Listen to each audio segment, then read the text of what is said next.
बिस्मिल्लाहिर्रहमानिर्रहीम। अस्सलाम वालेकुम प्यारे दोस्तों, आप लोग देख रहे हैं जोया फूड सीक्रेट्स। मैं हूं मुनीर इकबाल। तो प्यारे दोस्तों, आज हम लोग बनाने वाले हैं बहुत ही मज़ेदार मटन बिरयानी। जी हाँ, मटन बिरयानी बनाएंगे नलियों वाली, बिल्कुल नए अंदाज में। और इतनी फ्लेवरफुल होगी, इतनी जायकेदार होगी कि खाने वाला जो है ना दंग रह जाएगा।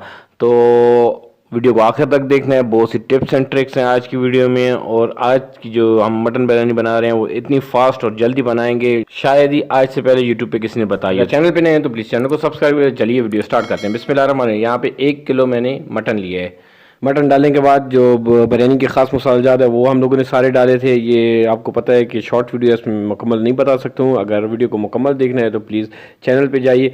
मसाला डालने के बाद जो है ना हम लोगों ने अच्छे से मिक्स कर लिया था। मिक्स करने के बाद जो है ना हम लोगों ने इसको अच्छे से पका लिया था। गोश्त गलने के बाद जो है ना चावल हम लोगों ने 90% बॉयल कर दिए थे और हम लोगों ने दम पे लगा दिया था।